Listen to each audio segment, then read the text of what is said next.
Hey everybody, this is Lewis Speaks 2020, and today I want to talk to you about the importance of not dealing with people with low self-esteem. If you have anyone in your life right now that has low self-esteem, cut them off immediately. Because what I've realized is this: people with low self-esteem have difficulties accepting love. Deep down inside, they feel unworthy, unlovable, and they have low self worth. They struggle with those feelings of low self worth and low self esteem. And what they end up doing is rejecting your love and rejecting your attempts to love them right. In my 20s, I kept on trying to love men. I kept on trying to save them from themselves. I was a Captain Save-A-Ho, loving these men, trying to encourage them, trying to uplift them. And what I realized is that while I was trying to uplift them, they were trying to pull me down, you know? So I realized after just careful analysis, you know, that these men that I was trying to love, these men had low self-esteem. They had feelings of low self-worth. They thought that they were trash. They thought that they were garbage, and they didn't feel worthy of love. And so every time that I would try to love them, they would reject it. They would sabotage it. And after a while, it became draining. It became about me doing all the work and getting nothing in return. And then I started to realize that, wait a minute, I was becoming like them. I was not loving myself. I was not treating myself good. And it became this vicious cycle of me trying to love them rejecting my love, me trying harder, them rejecting my love constantly, me realizing that, wait a minute, I didn't love myself, because part of loving yourself is doing what's good for you. And that's not good for you. That's not good for anybody. You constantly investing in somebody and then rejecting your investments. No. And that's because they had low self-esteem. They didn't believe that they deserved someone to love them. you know? And so when you deal with people with low self-esteem, you're going to always get the short end of the stick, because you're going to keep on pouring your energy, your investment into them, and they're going to keep on rejecting it because they don't feel worthy of it, you know?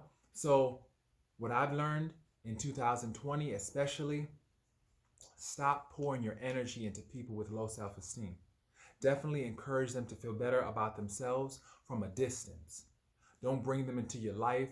Don't continue to associate with them. Don't continue to put them in your circle, because they don't deserve that.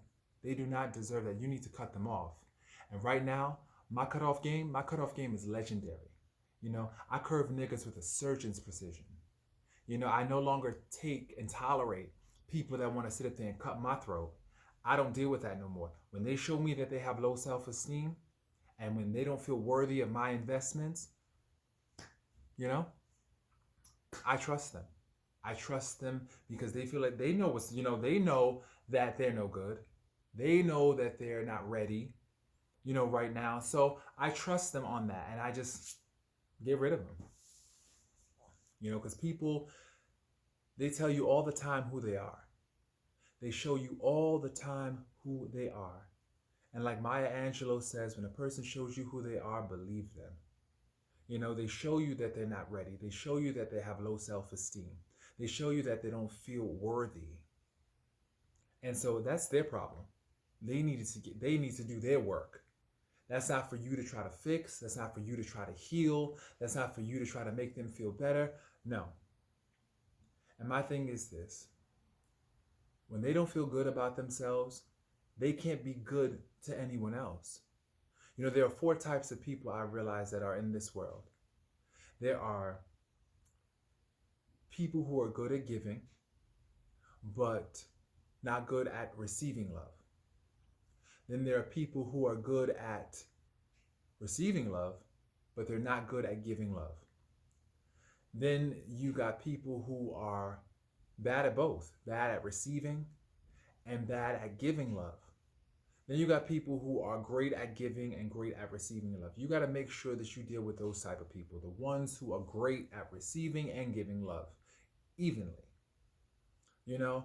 And a lot of people have like a broken mechanism within them where they're bad at either giving love or receiving love. And for a while, honestly, I was good at giving love, but I was terrible at receiving it. I was terrible at receiving love. And I think that a part of me felt that I was not worthy of love. I was not worthy of love. I also felt like love sometimes was manipulation. It was a tool that people used to control you and keep you bound to them. So I kind of distrusted love for a while. So that's why I was a little skeptical about receiving love. But now I realize that I am worthy of good love. I'm worthy of genuine love, not manipulative love, not love that wants to keep you in a cage and keep you feeling obligated and guilty. That's not love.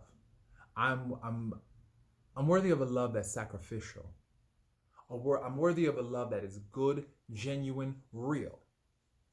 I'm worthy of a love that considers who I am. Not what they want from me or who they see me as. They know me, that understands me, and wants to do what's right for my life. That's the kind of love that I'm worthy of. And that love starts with me. That love starts with me clarifying my heart, giving myself the love that I deserve. And I realized that as my self-esteem began to raise, I realized that I was worthy of good love. And I no longer tolerated those shorts. I no longer attracted those people that were only out to hurt me, only out to use me. People with low self-esteem, the boys with low self-esteem that could not appreciate my love. I realized that my love is a gift. And if I choose to love you, if I elect to love you, and I select you, you definitely are worthy. I feel you are worthy of that. But once again, that's a gift. And if you choose not to accept that gift, if you choose to reject that gift, then I have to reevaluate and say to myself, wait a minute, why am I giving such a precious gift to somebody who is not ready? And a lot of dudes, a lot of people in general are not ready. They still feel badly about themselves. And if you take nothing away from this video today, please take this away. A person will not be able to receive your love if they feel badly about themselves. If they don't feel worthy, if they don't feel good enough, if they don't feel lovable, they're going to constantly reject anything that tries to contradict that. Because people like two things. They want to be liked and they want to be right. So in order to prove themselves right, they'll reject your love. If they believe in their minds that they're not worthy of love and they want to be right, they're going to reject every attempt that you make to try to love them. So you need to just keep that in mind. Before you're sitting out here giving your best and giving your all and investing so much of yourself into these people, make sure that they are able to appreciate that love. And how do you know if they're able to appreciate it? They reciprocate it. They reciprocate it in kind. True appreciation involves genuine reciprocation.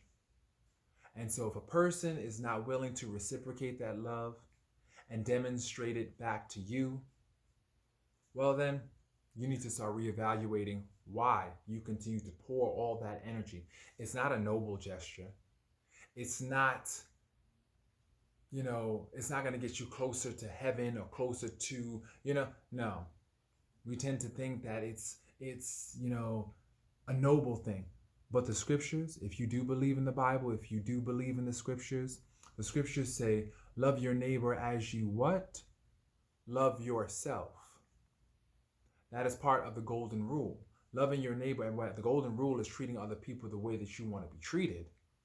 But also, second to that, is loving your neighbor as you love yourself. You have to first love yourself and keep your cup filled up if you want to offer that same love to somebody else.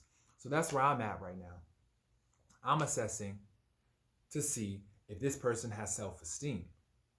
If they have, and it's tricky sometimes because people present very well. They present as they feel good about themselves. There's this narcissistic mask that they wear that masquerades as self-esteem, but self-esteem is not grandiosity. Self-esteem is not trying to cut somebody else's head off to make yourself stand taller. That's not self-esteem. Self-esteem is more of a quiet peace within yourself and a quiet resolution that you have within your own heart and your own spirit and your own soul, that you know that you are worth good things. You know that you are an amazing light in this world. You are a voice in this world that is necessary, that's relevant, that's necessary, that's important. And just knowing that alone, knowing that you are God's creation and that you are important, should raise your self-esteem. For some people, that doesn't work. So they have to be on their own journey. And so as you basically journey on, you're definitely assessing to see who has self-esteem. You're not mistaking that for narcissism or grandiosity. No, genuine self-esteem. They feel good about people and feel good about themselves, because also when you feel good about yourself, this is another key, you feel good about other people. You feel as though they have worth and value. You see the worth and dignity and value in everybody because you know yourself. You know, you feel that good energy towards yourself. So it's about assessing, trying to find out exactly, does this person that I'm investing my love in have self-esteem and the ability to appreciate my investment? Can they appreciate it? If they can't, you're wasting your energy. All your energy is for nothing. So make your energy count. Make it count. You know, first do your assessment.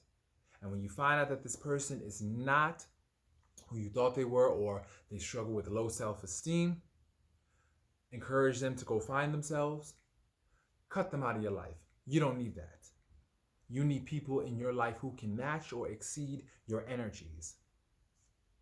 And that's the key. Find people in your life who can match or exceed what you bring to the table.